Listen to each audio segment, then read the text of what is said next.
सुप्रभात। कैसे हैं आप सभी लोग। आज हमारा देश जो है वो 74वां गणतंत्र दिवस जो है वो सेलिब्रेट कर रहा है, 74th रिपब्लिक डे,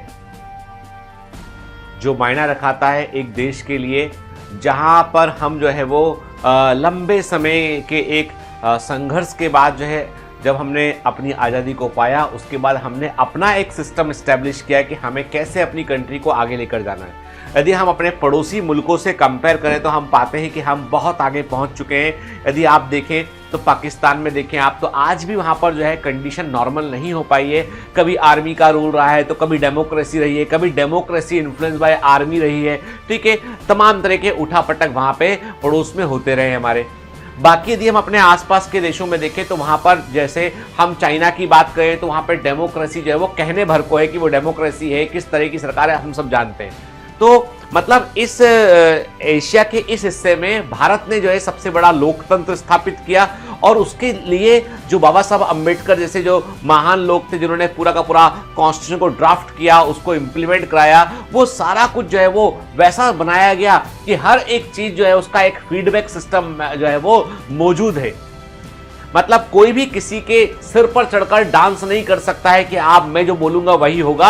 यहां पे इतना सिस्टम ऑटोमेटेड है कि कोई यदि ज्यादा बॉस बनने की कोशिश करेगा तो कोई सिस्टम पकड़ के उसे नीचे कर देगा। नहीं भाई, ऐसा नहीं हो सकता है। ये डेमोक्रेसी है, सबसे one of the best biggest democracy में से एक है इंडिया, भारत।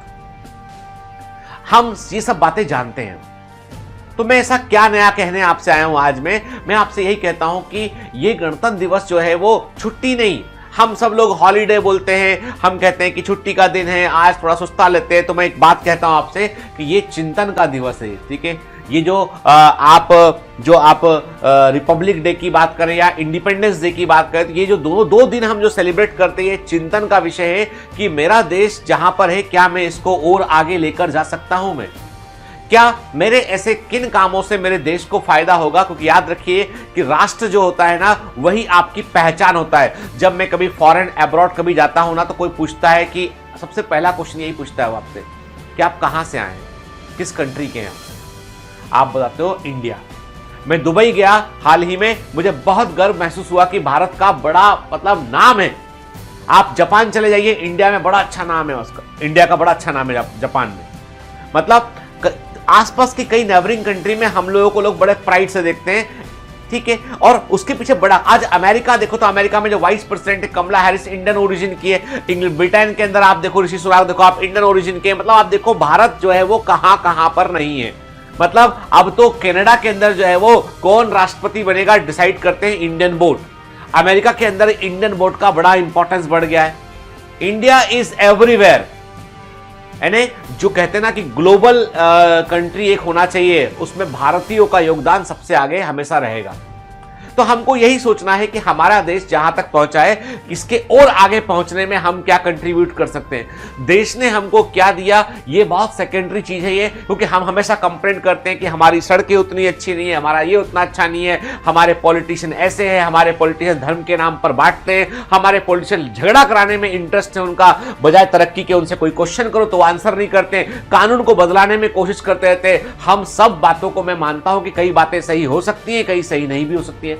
हमारे पॉलिटिशियन बहुत नाटक खो रहे हैं। मैं सब सच कहता हूं कि भाई चलो ठीक है, मान लिया मैंने, आप मुझे सॉल्यूशन बतलाओ, tell me the solution. If there is a problem there must be a solution. तो क्या सॉल्यूशन है इसका। एक जिम्मेदार सिटीजन, जिम्मेदार नागरिक जो होता है ना, यदि आप इनके नाटकों में नहीं आओगे तो ये नाटक करना बंद कर देंगे। आप इनसे जवाब मांगोगे, पूरा देश जवाब मांगेगा कि भाई मोदी जी ऐसा क्यों हो रहा है, ऐसा क्यों हो रहा है। चाहे मोदी जी हो, चाहे मनमोहन सिंह जी हो रहे हो, ठीक है, आप उनसे यदि आंसर करोगे तो they are bound to answer you. वो हमारे मालिक नहीं है, हम सर पर बैठा लिए, ये हमारी गलती है। कोई भी पॉलिटिशियन, कोई भी अफसर हमारा मालिक नहीं है।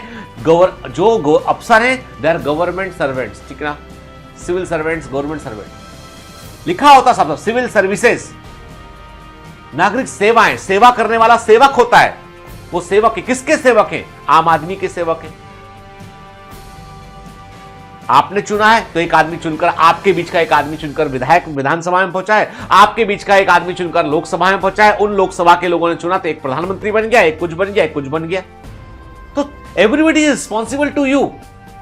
यदि आप अपनी शक्ति को, सामर्थ्य को, अपने वोट के पावर को नहीं समझोगे तो इसमें सिर्फ आपकी गलती है, किसी पॉलिटिशियन की, किसी अफसर की, किसी व्यवस्था की कोई गलती नहीं है। गलती सिर्फ और सिर्फ आपकी है, क्योंकि आप अपने अधिकारों को नहीं समझ पा रहे हैं। आप नहीं जानना चाह रहे हैं कि आप क्या हैं।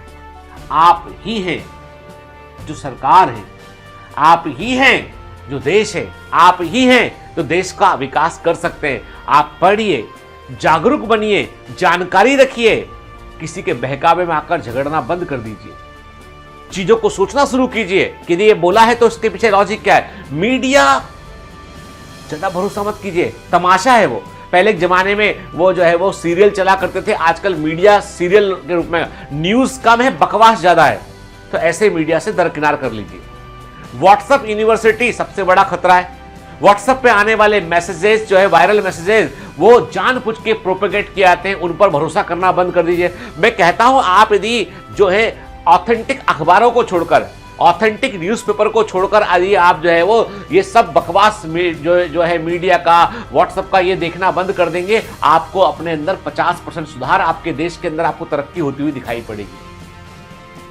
आपको रियलिटी मालूम चलेगी कि हाँ, हम लोग कहां, क्या आगे जा रहे हैं कि पीछे जा रहे हैं, ये हमें सोचना पड़ेगा।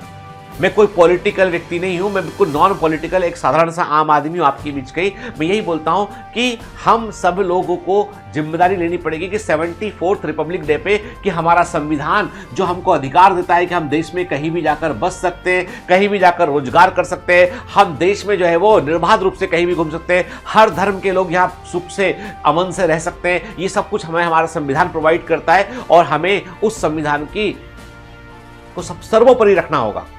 Constitution is at the top place, वो सबसे ऊपर रहना चाहिए। और सच्चाई यही है कि कॉन्स्टिट्यूशन जो है वो हमारे लिए जो है वो किसी भी बुक से, किसी भी धार्मिक पुस्तक से ऊपर उसका महत्व होना चाहिए संविधान का। देश उसके अकॉर्डिंग चलता है और यही भारत की ताकत भी है। यही भारत की ताकत है कि हमारे जो रूल्स रेगुलेशन जो हमने बनाए हैं उनके अकॉर्डिंग देश चलेगा। सबकी तरह के सर्वांगीण विकास पर ध्यान देना होगा। यदि हम जो है वो 1 बिलियन से अधिक जो लोग हैं, दुनिया की सबसे बड़ी पॉपुलेशन बनने की तरफ हम आगे बढ़ रहे हैं, तो क्या हम आपस में झगड़ा करने के लिए बन रहे हैं? नहीं, हम दुनिया को बदलने के लिए बन रहे हैं, हो रहे हैं। हमारे जितने हाथ हैं, वे हाथ इस राष्ट्र को मजबूत करने के लिए होना चाहिए। हमारी जो सोच है वो देश को आगे बढ़ाने वाली होना चाहिए। हमारी जो सोच है वो ऐसी होना चाहिए कि मेरा भारत महान। हमको बोलना ही ना पड़े, दूसरा आदमी जब कहीं पहुंचे तो आदमी बोलेगा आपसे, तुम्हारा देश महान है। आपकी कंट्री का पासपोर्ट दिखा दो कहीं पे, आदमी बोले कि भैया पहले आप इंडियन हैं। जैसे आज अमेरिकन पासपोर्ट का जलवा होता है कि कहीं पे कोई फंसे हैं, अमेरिकन पासपोर्ट, अमेरिकन एम्बेसी दमदार है, पावरफुल पासपोर्ट में से एक है। भारत का पासपोर्ट इससे ताकतवर होना चाहिए कि इंडियन पासपोर्ट होल्डर यदि आप हैं, मतलब you are the powerful person in this world. Priority आपको हर जगह मिलेगी। क्या चाहते नहीं हो कि ऐसा देश हो हमारा? बिल्कुल ऐसा देश हो सकता है। बदलाव कोई नेता से उम्मीद मत कीजिए। कोई अफसर, कोई नेता बदलाव नहीं करेगा। तुम बनो ना यार। तुमको पॉलिटिशियन से शिकायत है तो तुम आगे बढ़ो, तुम बनो, अपनी डिग्री लो, अपना एजुकेशन पूरा करो। हां, डिग्री लेना। प्रॉब्लम यही है कि लोग पढ़ाई लिखाई छोड़कर नेता बनते हैं, बेसिक्स कमजोर होते हैं और इसलिए देश की तरक्की में योगदान नहीं दे पाते। आप पढ़िए ना, आप देखो ना ब्रिटेन के प्राइम मिनिस्टर को देखो ना, आप ऋषि सुनाक को, पढ़े लिखे, इन्वेस्टमेंट बैंकर का काम किया, इतना कुछ करने के बाद पीएम बना बंदा यंग एज में। तो उसको तो सब इकोनॉमिक्स का एबीसीडी सब पता है उसको। तो बूढ़ा होने से कोई आदमी योग्य नहीं होता बनने के लिए कुछ, कि कोई बूढ़ा है तो ही कुछ करेगा वो, कि उम्र ज्यादा हो गई भैया, 70 साल गुजार दिए मैंने इसलिए मैं पीएम बनूंगा। नहीं, तुम्हारा नॉलेज, अनुभव क्या कहता है वो इंपॉर्टेंट चीज है। मैं वही कहता हूं आपसे कि तुम, हो सकता है कि इस देश में भी 45 साल का एक व्यक्ति जो है वो, 40 साल का एक व्यक्ति जो है अब जनरेशन में, Rajiv Gandhi youngest prime minister रहे एक जमाने में, लेकिन आप सब जानते हैं कि किन सिचुएशन में बने थे वो। मैं कहता हूं आम आदमियों के बीच में से एक बंदा उठ के जो है वो पीएम बनना चाहिए, जो देश की तरक्की के बारे में सोचता हो, देश के बारे में सोचता हो, जिसके पास नॉलेज हो भर भर के। हर आदमी को पीएम ना बने तो चलो कोई मिनिस्ट्री को संभाले। अब मिनिस्ट्री ऐसे मंत्रियों के पास है जिनको उस मिनिस्ट्री का एबीसीडी नहीं मालूम है। कैसे काम चलेगा? शिक्षा मंत्री को शिक्षा का मतलब नहीं मालूम, कई राज्यों में ऐसी हालत है। तो कैसे? क्या डेमोक्रेसी इसलिए थी कुछ लोग अपने बेटा बेटी को आगे बढ़ा देंगे? लोग फिल्म इंडस्ट्री की बात करते हैं कि भाई करण जौहर इसको आगे बढ़ाता है, उसको आगे बढ़ाता है, नेपोटिज्म चलता है। कभी पॉलिटिशियंस की बात की? बिल्कुल नहीं होना चाहिए। मैं कहता हूं कि चाहे कोई पार्टी हो, नेता का बेटा नेता बनेगा ये जरूरी नहीं है, ये होना ही नहीं चाहिए। काबिलियत होना चाहिए, काबिलियत के अनुसार आदमी आगे बढ़ना चाहिए। तुम काबिल हो तो तुम आगे बढ़ो, क्यों नहीं होगा? देश में बदलाव तो हम ही लोग लेकर आएंगे, तुम लोग लेकर आओगे। ये बहुत इंपॉर्टेंट बात है।